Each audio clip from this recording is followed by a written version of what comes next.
Good morning. Before we get started, I want to recognize some homeschool students from Rocky Mount that are here with us today. We have Elijah and Shiloh Govdender and their father, Melvin. Welcome. Glad to have you with us today. The first case that we're hearing this morning is Wynn versus Frederick et al. I'll note Justices Dietz and Allen are recused in this case. We'll hear from the appellant.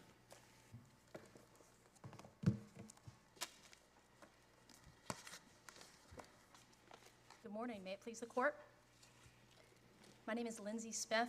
I represent Magistrate Frederick with this appeal, and I'd like to reserve 5 minutes of my time for rebuttal. At the outset, I'd like to acknowledge that the facts of this case are deeply unfortunate.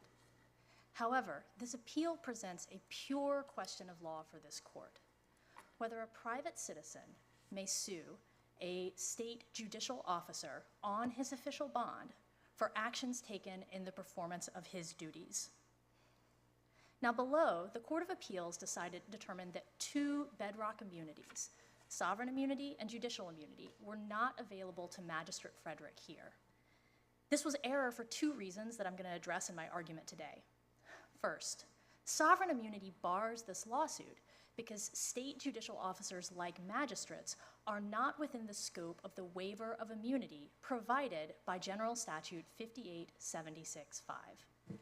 And second, the Court of Appeals erred in determining that judicial immunity is not available in official capacity actions. This is a novel conclusion that has not been adopted by our courts previously, or in this type of a context. In fact, the distinction between official and individual capacity actions is really immaterial here.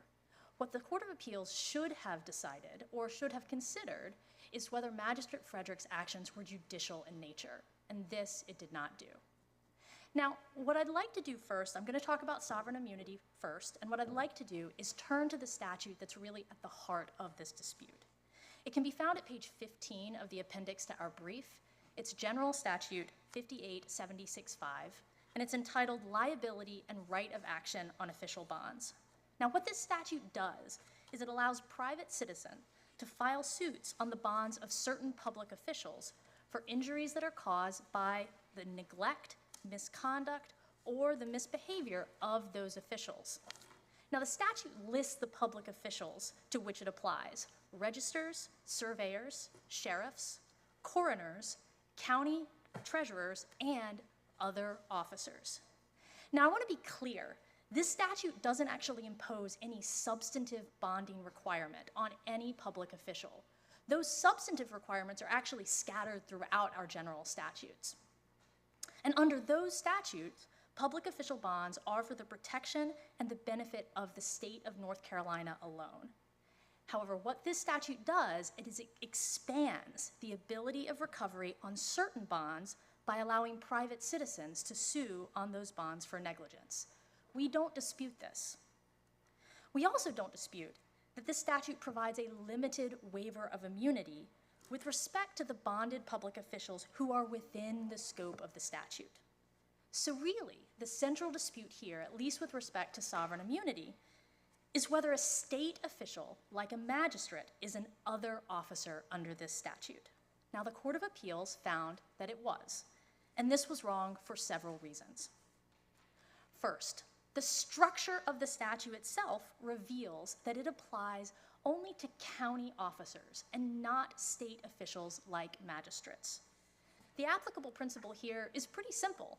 Where a statute includes a general catch-all phrase at the end of a specific list of enumerated terms, courts have generally interpreted that general catch-all phrase to belong to the same category as the terms that precede it. This court has actually previously employed this principle in the context of a county versus state distinction that's similar to the one here. In Turner versus the Gaston City Board of Education, which we cite in our brief, the court construed the language of the Tort Claims Act, which applies to suits against the State Board of Education, the State Highway and Public Works Commission, and all other departments, institutions, and agencies. Now, in this case, the plaintiff had brought suit against the Gaston City Board of Education, arguing that it fell within this more general language in the statute, other departments, institutions, and agencies. And this court applied this principle and noted that it was required to interpret these words of general enumeration in the context of the specific classifications that preceded them: the State Board of Education, the State Highway and Public Works Commission. And the court specifically said that the reason for this principle is that if the legislative body had intended the general words to be used in their unrestricted sense, those words would have been omitted. And so the court ultimately concluded that the other departments, institutions, and agencies in the Tort Claims Act referred to state departments, institutions, and agencies, and not to local departments, institutions, and agencies, as the plaintiff had argued. So what Turner really illustrates is that the purpose of this principle is to give meaning to all the language in the statute. To accept Mr. Wynn's interpretation that other official refers to any state bonded official would essentially render the enumerated list superfluous. In other words, if the General Assembly had meant to have this statute to apply to all bonded officials, it simply would have said that. And it actually did say that. In another section of the bond statutes. This is actually at page 1 of our appendix, General Statute 5872.5. And that particular section provides for penalties for bonded officials who embark on the duties of their office without having secured a bond. And that statute specifically applies to every person or officer for whom an official bond is required. This language is clear, it is unambiguous, and it is markedly different from the language that the General Assembly used in the statute at issue here. Now, in addition to the structure of the language of the statute, the history of this statute and really leads to the conclusion that the statute applies only to county officials and not to state officials like magistrates. I think the clearest example of this is where the General Assembly removed clerks of superior court from that enumerated list. So historically, this particular statute, as part of those enumerated officials, clerks of superior court were one of those enumerated officials. And this made sense because clerks of superior court were county officials up until the 1960s. Now, when the judicial department was reorganized and consolidated by the General Assembly, clerks of superior court became state officials and state employees. And that's codified in Chapter 7A of our general statutes. Now, eventually, the General Assembly passed a Technical Corrections Act in which it removed clerks of superior court from that enumerated list. And so this makes sense if this statute applies to county officials and not state officials. It also shows how untenable Mr. Wynn's position is that other officer apply to every bonded official. Because if the General Assembly removed clerks of superior court from the specific enumerated list, then it doesn't make sense that clerks of superior court would somehow fall under other officer. I think the more reasonable interpretation is that the General Assembly removed clerks of superior court from the list because it wanted to remove them from the scope of the statute. And as a result of that, Mr. Wynn's interpretation of other officer simply can't apply to every other bonded official. Finally, the structure of the statute, the historical structure of the statute also leads to this conclusion. And it really illustrates how the distinction that we're talking about between county and state officials. We're not drawing this out of thin air. We've referenced, or at least we've included the 1905 version of this statute in the appendix. And essentially what the way that the General Assembly constructed the statute at the time is it had the liability for right of action bonds provision, and then it had all of the substantive bonding requirements, which now are scattered all over the general statutes. It had them all together. And in one section, it had all the substantive bonding requirements for county officers, and in another section, a separate section, it had all the substantive bonding requirements for state officers. And this is at, if you look at page 25 of the appendix, that's where the 1905 statute is. And if you look at the version of the statute and the enumerated officers that are in that version of the statute, every single one of those enumerated officers is falls within those county officers that are listed there. Now, of course, this distinction isn't present in the current version of the statutes. Like I said, those statutes, those requirements have now been kind of scattered all over the general statutes, but I think it does illustrate that this is a distinction that has been present historically in these statutes, and this is what the General Assembly has historically considered, that this particular right of action should apply only to county officers. Can I just ask you, I've looked for this and I'm not sure if it's in the briefs already, but who are the other officers other than the ones enumerated that in your view would fall under the category of other officers who are bonded but are county officers? So there are a number of other officers, probably about 24 officers, other officers that are bonded public officials in the state of North Carolina. Some of them are state officials like the state judicial officers. Others are clearly county officers. There are local tax collectors that are county officers. There are also school finance officers. There are local government finance officers that are required to have a bond. There are estate collectors that are required to have a bond. But those would be state officers. So there are other state officers. I think these, like for example, the tax collector is clearly a county officer. The school finance officer, I think, is also a county officer because it's part of the school finance office for the local board of education. And so then I have a question about footnote 6 in your brief, because you say that if individuals can't sue on the magistrate's bond, it doesn't mean the bond is essentially a nullity, and I want to understand sort of what the purpose of a bond is if there's no ability to sue when a magistrate engages or commits a negligent act that isn't a judicial function. Yeah, so bonds by definition and design, public official bonds, they really act as like an insurance policy for the state of North Carolina. If you look at the different public officials who are required to have a bond, these are all officials who are required to handle money. So traditionally, bonds really allow the state of North Carolina to go to the surety and recover money that has been misappropriated or mishandled by those public officers. And surely there could potentially be some dispute over whether the money actually was mishandled, and when that occurs, surely there can be litigation in state court over whether or not it was proper, whether or not the magistrate mishandled the funds, whether the funds are missing, how much funds are missing, who's owed the funds. All of those are factual matters that could, in theory, be in dispute, correct? I think that's probably accurate, Your Honor. So suit can be brought on the bond. I think that the way that that bonds are typically structured is they're not contemplated to have lawsuits brought on those bonds. Instead, it's a claim on the bond to the insurance company that has provided the surety for the bond. Right, but if the insurance company says, no, we don't owe you this money on this bond, this money's not missing, you're wrong about your accounting, everything's actually there, some neutral fact finder has to decide what's right. And so I understand what you're getting at, Your Honor. And so again, I don't have experience litigating those particular types of issues, but what I think would probably be the case is that would be an action between the surety or the insurance company and the state of North Carolina, not necessarily an action brought on the bond itself, but potentially some kind of action on the provisions of the bond, but not necessarily to recover for negligence.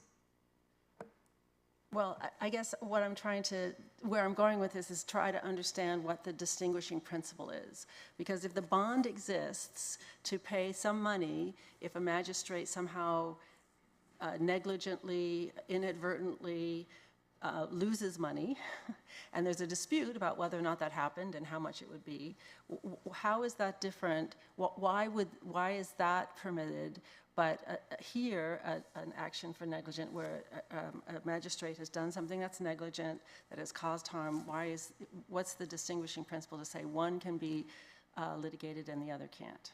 So I think the distinguishing principle is about who has the ability to recover on the bond, and I think in the first instance, Your Honor, the state of North Carolina, the bonds are for the benefit of the state of North Carolina, and in some of these substantive bond statutes for some of these public officials, that very language is in the statute. And the difference in the second scenario is whether a private citizen can actually bring suit on the bond. And so what this statute does is it does expand the scope of recovery for certain public official bonds, but it expands that scope of recovery in a limited way by expanding that to certain bonds of certain public officials. And so yes, so by default and by design, these bonds are for the state of North Carolina, even if there was not an action for a private citizen to recover on those bonds. The state of North Carolina would still have the ability to recover any funds that had been misappropriated under that bond. But for all other bonds, and in your view, Section 5876-5 only applies to local officials, but for all those officials, there is a cause of action by members of the public. That's correct, Your Honor.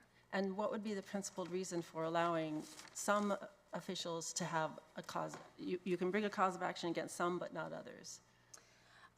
I guess I can't necessarily go into why the General Assembly decided to have a cause of action against county officials versus state officials. I think one thing that we have pointed to in our briefs is that the bonds really work differently between the state officials and the county officials. The county official bonds are procured by those county officials themselves, and they are approved in some ways by the county commissioners. The state officials, the bonds for the magistrates, for clerks of court, those were procured by the Administrative Office of the Courts and for the state of North Carolina. And so there's no indication, at least, that those types of officers were ever intended to be within the scope of this statute. I have a question about that same footnote and argument, and I want to go to the statutes to highlight where I'm a little bit confused. So the bond for a magistrate shall be conditioned upon faithful performance of the duties of the office of magistrate. I understand your argument about the dealing with large sum of money, but then I went to the statute, section 15929, the fidelity bonds for finance officers, and there the duty for the officer and the bond being conditioned on both a true accounting and faithful performance.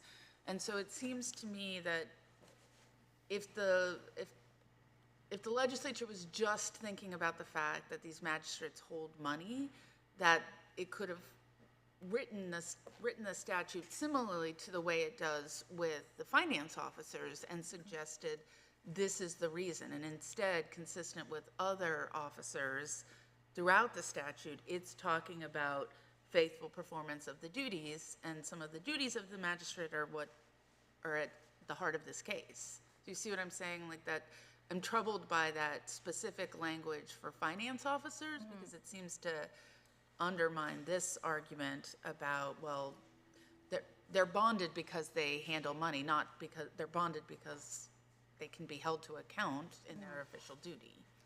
I see what Your Honor is getting at, and I think the response I would have there is simply that, I think it's important to make a distinction between the language and the purpose of the substantive bonding requirements and the language of the right of action here, and I think the purpose of the right of action is clearly to provide individuals with a right of action on public official bonds.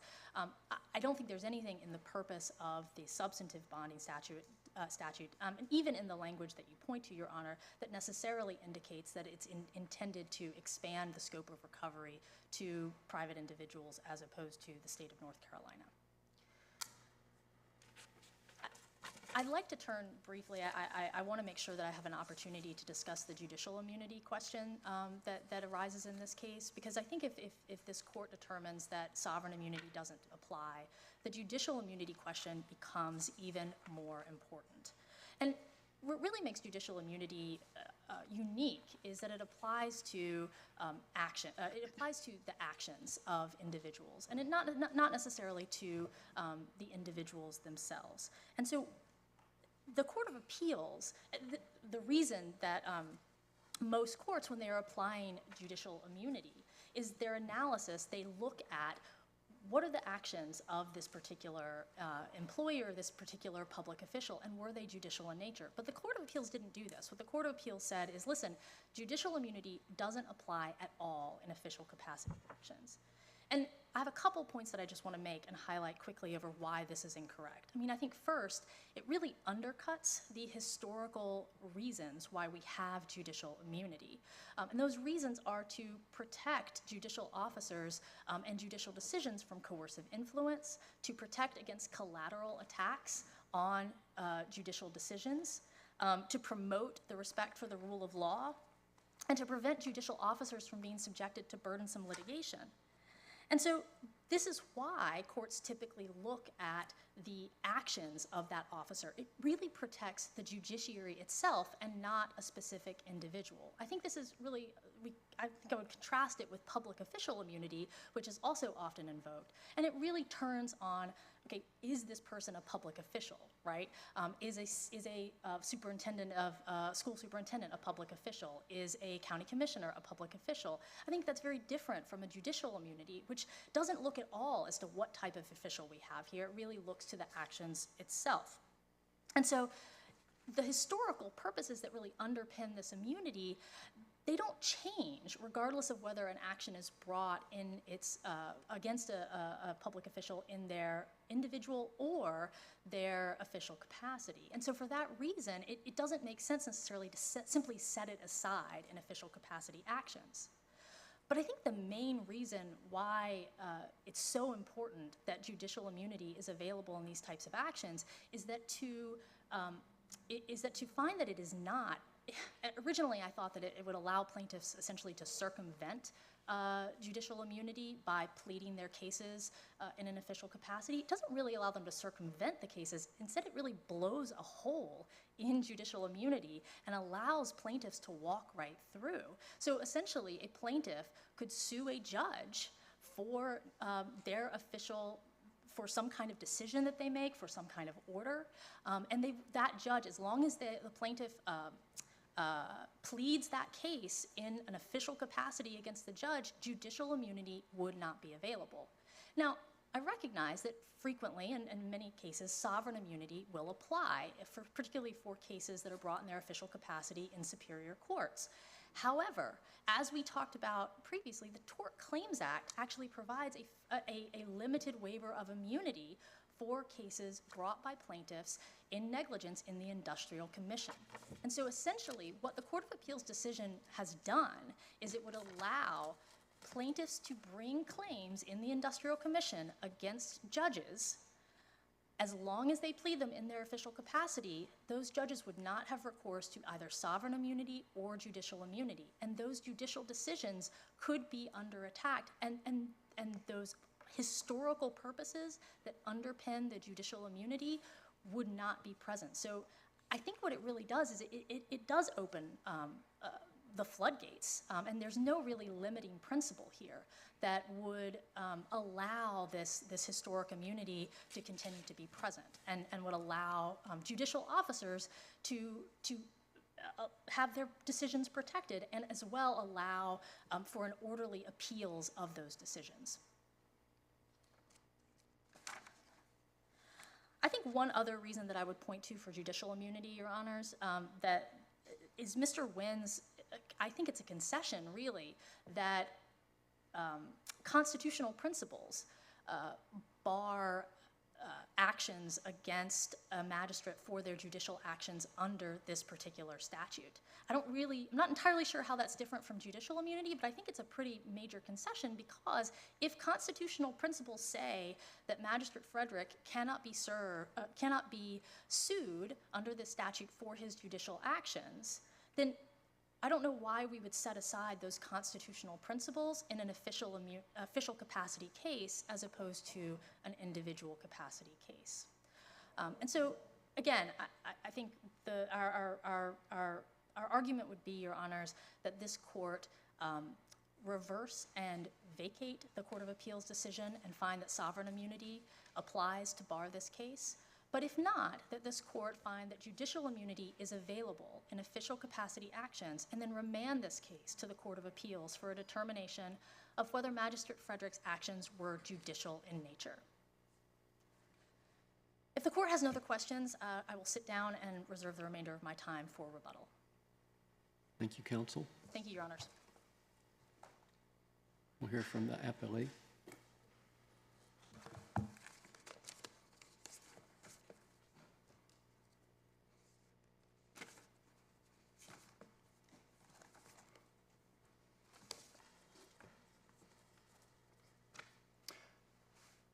May it please the court, Chief Justice, Justices, I'm Carlos Mahoney. I'm a lawyer in Durham. I represent Paul Stephen Wynn, along with Barry Nickel, who's seated to my left.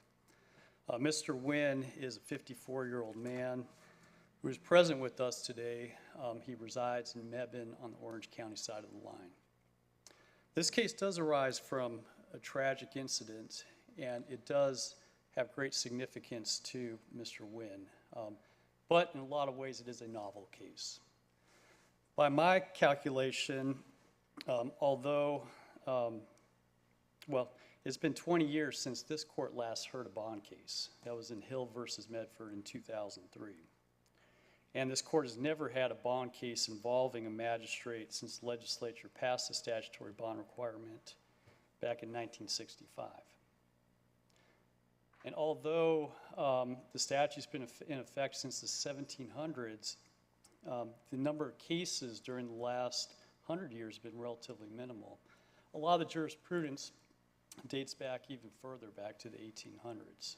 It is one of the earliest statutes in North Carolina to authorize citizens to bring a cause of action against a public officer who's required to post a bond. This case is also a very unique case in that it has very limited resonance past the litigants in this matter. As the court may be aware from the state's filing of a memorandum of additional authority, the legislature has now gone ahead and repealed the mandatory bond requirements for magistrates, as well as for all clerks of Superior Court, trial level clerks, as well as the clerk of the Court of Appeals, and Mr. Buckner himself, the clerk of the Supreme Court.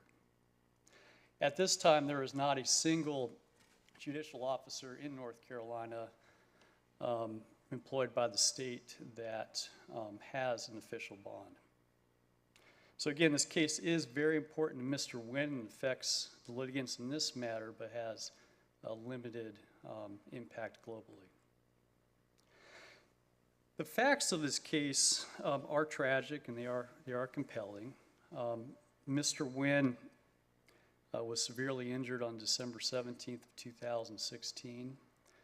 That could have been avoided by the allegations in the complaint had the magistrate faithfully performed the duties, the ministerial duties in his office. Although a custody order for the involuntary commitment of this severely mentally ill man had been issued nearly 21 hours before at the request of his psychiatrist, the magistrate had never actually delivered or transmitted it to the sheriff's office, which was just down the hallway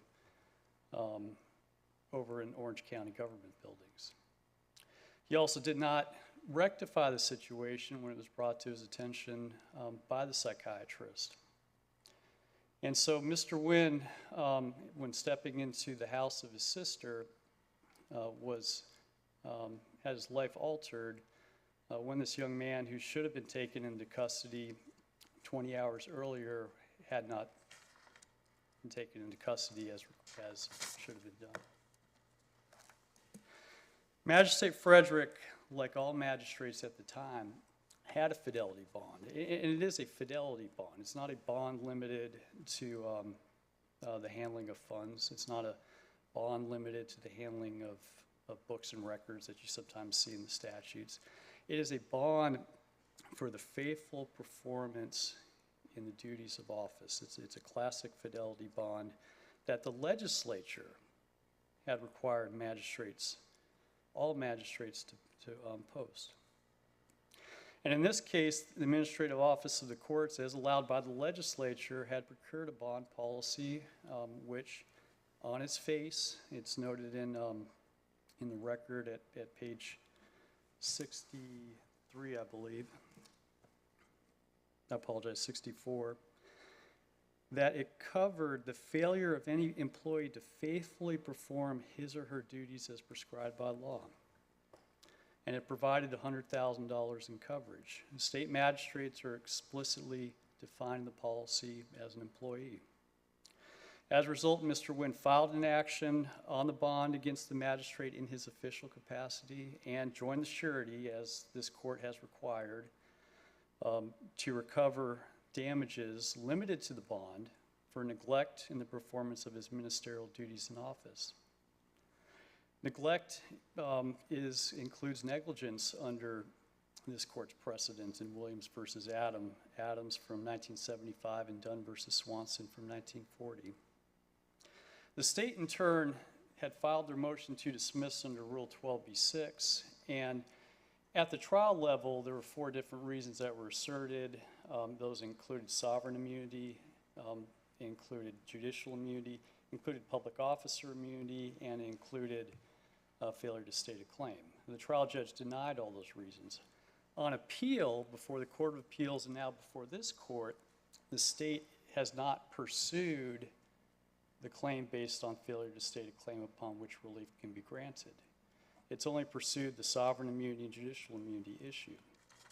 So when there is an issue raised by counsel for the state, as noted earlier, that the Court of Appeals did not delve into the merits of the facts that were pled in the case, it's not because of any failure on behalf of the Court of Appeals, it's because it dealt with the issue that had been presented, judicial immunity.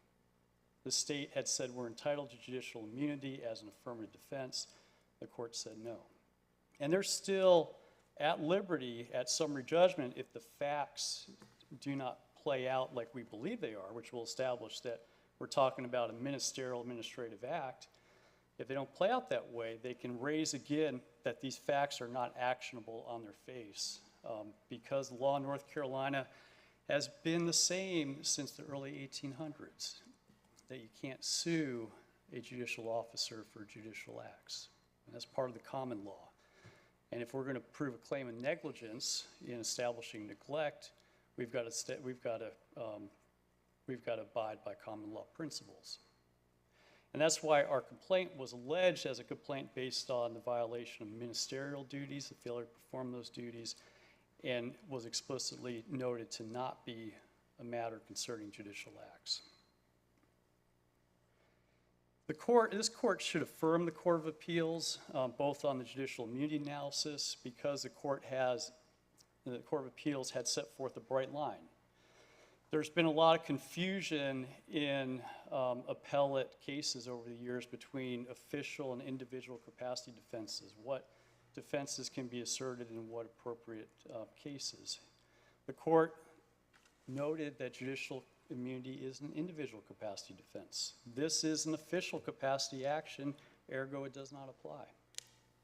But the state can still defend on the basis of sovereign immunity, which they're doing, and on the basis of failure to state a claim, which they attempted to do at the trial level, but were unsuccessful in this matter. And it does not open the floodgates to all sorts of cases against judges based on judicial decision-making. Those are clearly barred and are not actionable under the law of the state. The sovereign immunity issue really focuses on the statutory construction. And the Court of Appeals correctly held that sovereign immunity does not apply because a magistrate is an or other officer under the statute, under 58-76-5, who's subject to suit on his official bond. The plain language of the statute says other officer. It's intended to encompass all those public officers in the state, local, state, county, who are required to be bonded. And in this case, a magistrate is required to be bonded. The statute requiring that bond that the legislature passed in 1965 says shall be bonded. And it's not limited to the accounting of money. It's not limited for any other reasons. It's a broad fidelity bond for the faithful performance of the duties in office. So your argument is that this is not ambiguous. We don't need to go to any rules of statutory construction. By the plain language of the statute, applies to other officers who were bonded. Absolutely, Your Honor. And not only is it plain on its face, it's also supported by the statutory framework. It's supported by the legislative history. If you want to look back to what the legislature intended in 1965 when it required magistrates to post bonds, one would come to the same exact conclusion. In 1965, when justices of the peace were abolished as an office and replaced by magistrates, and so the bond that existed for justice of the peace became a bond for a magistrate, this statute stayed the same. It continued to read just like it reads today, or other officer. Does your success in this case rely on, with regard to sovereign immunity, rely on this court to interpret the statute 5876-5 the way that you suggested?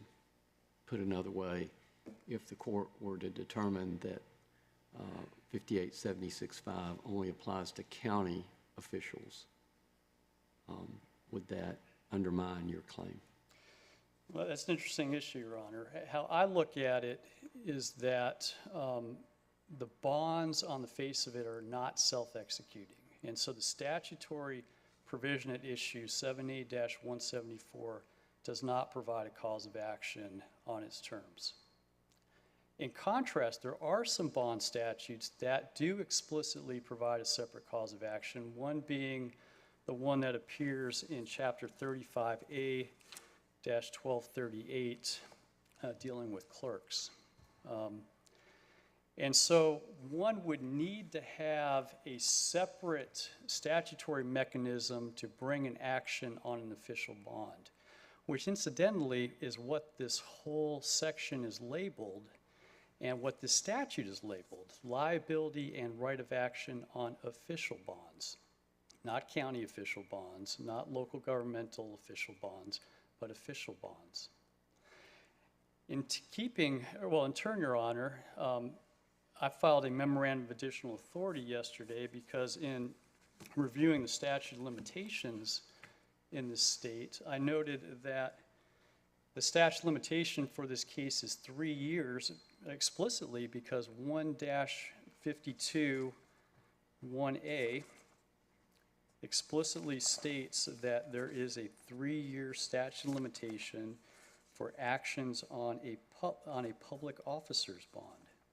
That's not limited to county officers' bonds either. It's not limited to local officers either.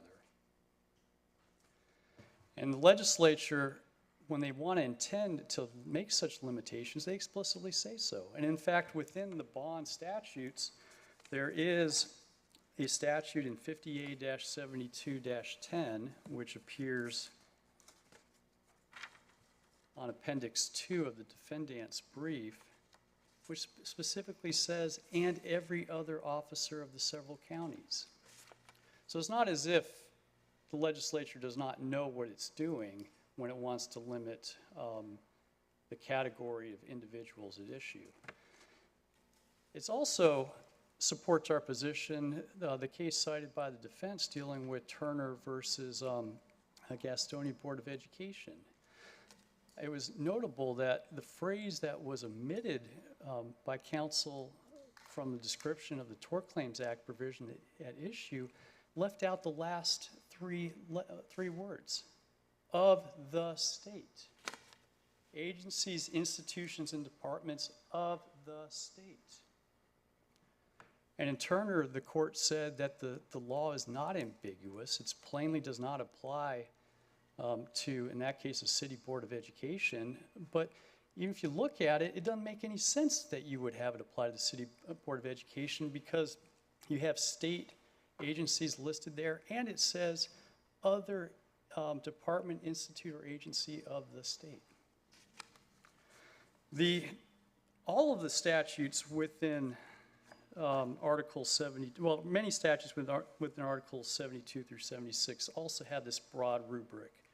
I cited on pages 20 through 21 of our brief 58-72-1, and it deals with irregularities not to invalidate, and that appears in Defendant's Appendix 1. And that statute uses broad language. It talks about instruments being received by any person or persons acting under or in virtue of any public authority purporting to be a bond executed to the state. Very broad, not limited to counties or local governments. 58-72-5, the penalty for officer acting without bond. Every person or officer of whom an official bond is required is subject to penalty if they've not posted the bond. That's not limited. 58-73-1, clearly within the bond statutes, deals with state officers. It's a whole statute directed at state officers may be bonded in surety company. 58-73-5, when they talk about when a surety company is a sufficient surety, they refer to bonds required or permitted to be given by a public official, guaranteed to guarantee the fidelity of persons holding places of public trust. It makes no sense within the statutory rubric, the statutory framework, for the legislature to pass a statute authorizing a remedy for every person who's injured, but then to exclude a state officer who is required to post a bond, who occupies the same position that historically has been required to post a bond by legislative enactment. That's just a construction that does not go with the plain language of the statute, and it leads to an absurd result where you have the bond statute as passed by the legislature having no impact to benefit the citizens of the state. Some of the arguments that were raised on appeal were squarely rejected over 100 years ago by this court in Kivett versus Young. In Kivett versus Young from 1890, at that time, the statute had been expanded and included that phrase, or other officer, along with a lot of the same enumerated officers that you see today. In this case, Kivett, the court described how the scope and purpose of the condition of the official bonds and the classes of public officers was enlarged by the legislature during the 1800s. The court explicitly talked about how the purpose of the bond and the bond statute to permit a remedy upon it is for the protection of the North Carolina citizens, the North Carolina people of North Carolina who have to receive the services of these public officers and who should be protected when they are injured. The court said all persons are bound to accept the official services of such officers as occasion may require, and they should be made secure in their rights and have adequate remedy for wrongs done by them. Besides, such officers, indeed all public officers, should be held to a faithful discharge of their duties as such.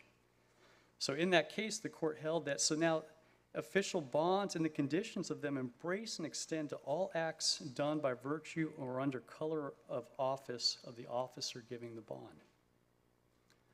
Those pronunciations are broad. They are encompassing all public officers who post a bond. It talks about the bond not being for the benefit of the state as contended by the defense, but for the benefit of the people of North Carolina. And as a result of that, this court has construed the bond statute broadly. In State versus, Williams versus Adams from 1973, the court noted that it's been broadly construed over time to ensure its core purpose, which is to ensure that the people of North Carolina have a remedy for wrongs that are done to them by officers who are bonded. So the only sensible interpretation under the plain language of the statute used by the legislature over, at this point, hundreds of years, is that it's intended to provide that statutory remedy when the legislature in its wisdom has decided to require a public officer to post a bond. Now, of course, if the legislature removes that requirement, then the statute does not provide a remedy because the officer no longer has a bond. That would also apply if they remove the bond for any of the enumerated individuals. Now, let me just touch real briefly on the legislative history just to make sure I've gotten my point across, which may be ad nauseum, but the 1793 bond statute was limited to a small handful of officers who at that time were required to post a bond. As the legislature added more and more public officers during the 1800s, the statute was expanded, as noted in Kivett, to encompass or other officer.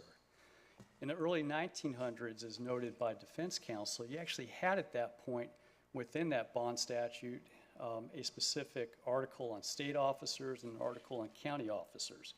But the same thing is that the statute that you could sue under was the exact same as the one today. It had the same language, or other officer. Or I should say materially the same. They've removed a couple of officers, but materially the same. When they removed state and county officers as a little subsection within the bond statute, the legislature didn't touch the bond statute. It still said or other officers. And then the bond requirements were eventually scattered all around the statutes. That same phrase has stayed the same in our statutory books for over 100 years at this point. That legislative history supports the determination that when the legislature in 1965 required the bond, they did so with the intent that this statute serve as the mechanism to permit a citizen to bring an action upon it, which is why they kept the or other officer. So what is your interpretation of the fact that the 1905 revision set out county officers and all of the officers listed in that are specifically listed in 5876.5 are county officers as indicated in that statute? And at that time, it had state officers too, who were not explicitly listed there. When they got rid of those two separate sections, they still kept or other officer. And they've kept that the same, Your Honor. They've essentially not materially tinkered with that list over the last 100 years. In recent times, you had a constable deleted because the constable position no longer exists. And you had a technical correction. The actual act says a technical correction suggested by the General Assembly Services Office, which led to Clerk of Superior Court being deleted about 10 years ago. That actually makes sense why it would be a technical correction, because clerks of Superior Court aren't the only clerk at that time who was required to be bonded. They also encompassed the Supreme Court and the Court of Appeals. And so that the clerks were essentially shuffled over to be included with a or other officer, which still permitted a remedy against them. And we do look to the title of the act, Your Honor, as you may recall from Ray versus NCDOT. Let me go back and be sure I understood what you said there. Yes, sir. So even though the requirement of the clerk being bonded was removed, or it was removed specifically from the statute, it's your position that that would still, the clerk could still be liable under the other officer provision? Until the clerk bond was officially repealed. And that's because the nature of the change was a technical correction.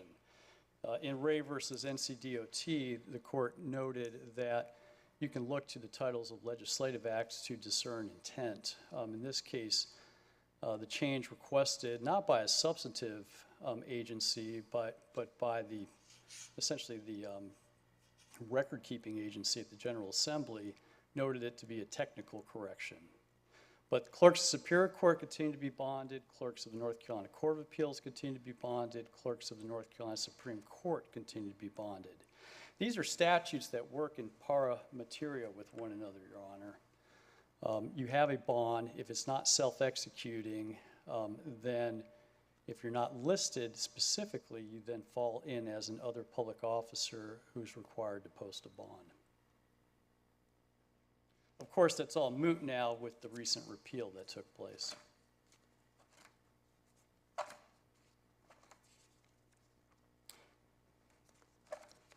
If I could turn briefly, Your Honor, to the judicial immunity issue, I do want to make sure it's clear that we read the Court of Appeals argument as being directed at the nature of the defense that was asserted, which was judicial immunity.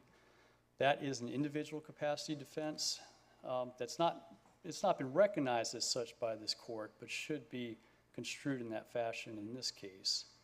The purpose of judicial immunity is to protect a judicial officer in his decision-making from the personal consequences of what happens.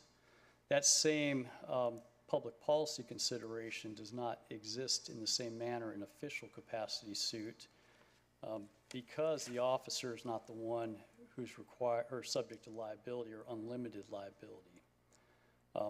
Like in this case, an insurance company has the bond.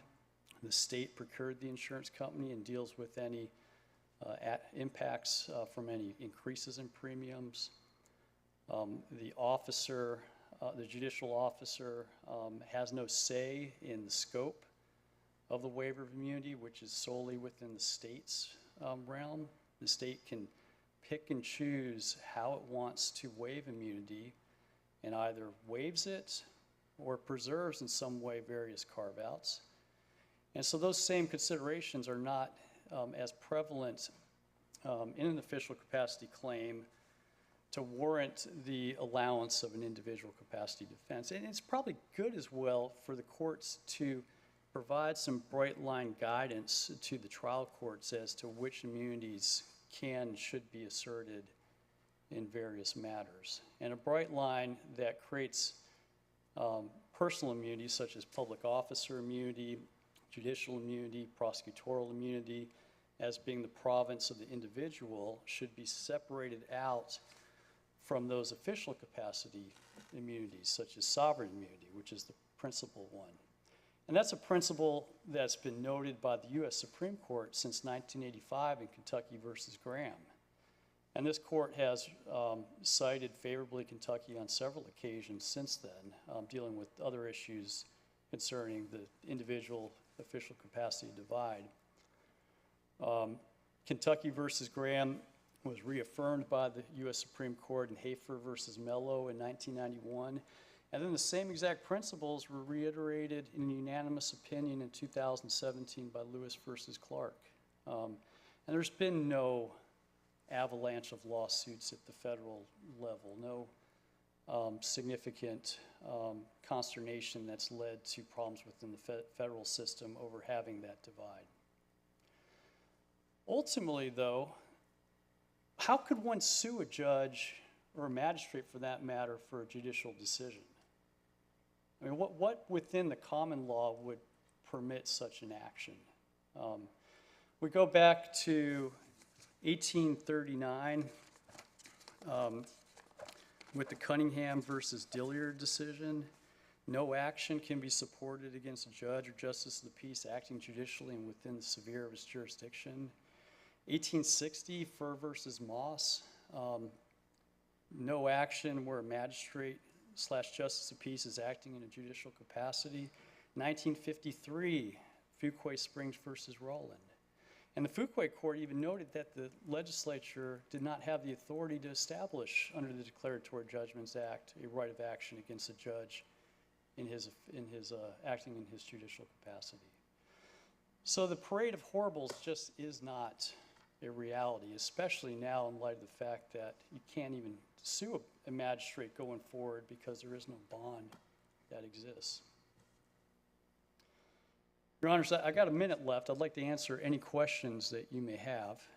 I think our briefs were exhaustive, and And we've tried to go back, at least on the bond, and research the history of it to provide the court with guidance as to how this archaic statute has come to the present. But unless the judges don't have any questions, I will just ask you to please affirm the Court of Appeals decision and allow this case to be remanded back to the trial court so we can proceed with discovery. Thank you. Thank you, counsel. Rebuttal.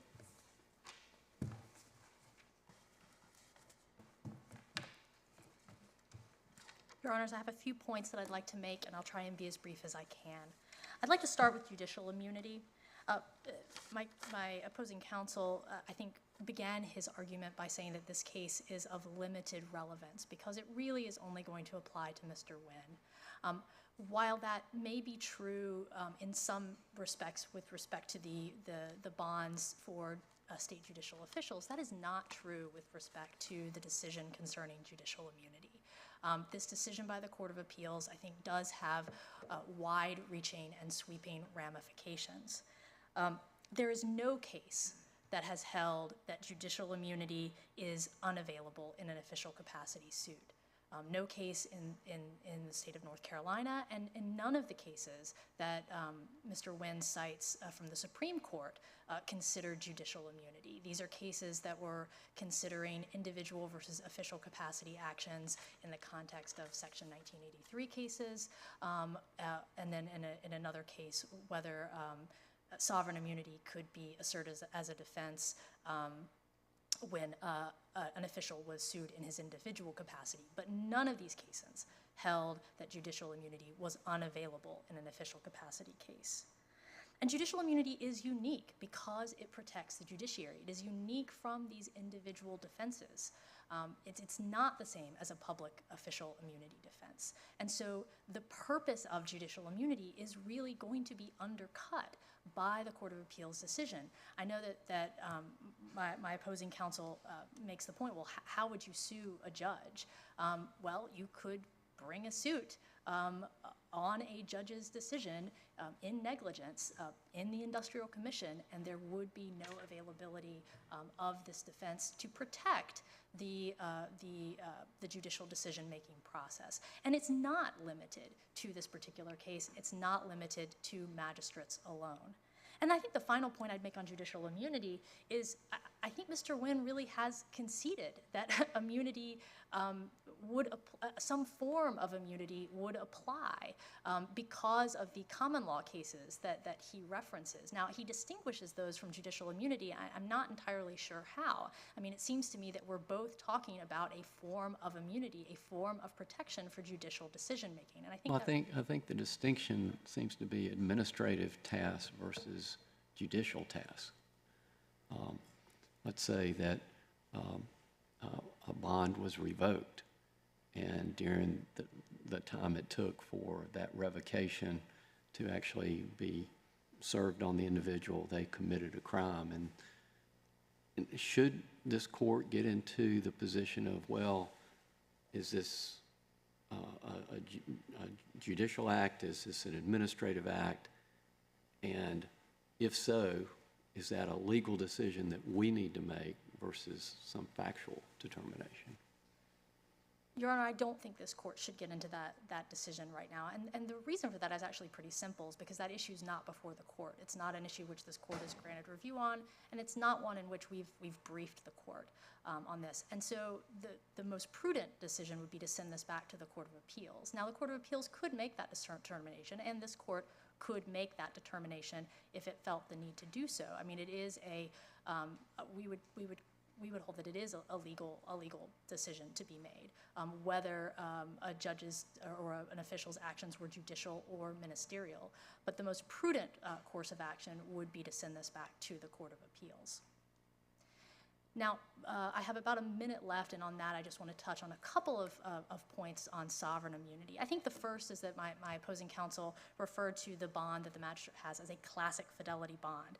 And a classic fidelity bond is for the benefit of the state. And under that, you don't need a separate statute authorizing rights of action for the state to go to the surety and make a claim on that bond. You simply do not need that. I want to distinguish again between the bond statutes that are requiring a bond and the statute that allows for a right of action on that bond, and particularly to the case that my opposing counsel cited, Kivett versus Young, that case involved a sheriff who was one of the enumerated officials under this bond statute. And so when it talks about individuals having a remedy, it's talking about the remedy that's provided in this right of action statute. It is not talking about the remedy that is inherent to public official bonds. And I think that's a pretty important distinction to make. And I think that the last point that I would make is that, my opposing counsel said that other officers plainly means other officers who have a bond. And this just is not tenable. It doesn't square with what the General Assembly did when it removed clerks of Superior Court from the scope of the statute. So for these reasons, Your Honor, we would ask that this court reverse the Court of Appeals decision. Thank you. Thank you, counsel. Thank you to both counsel. Mr. Clark.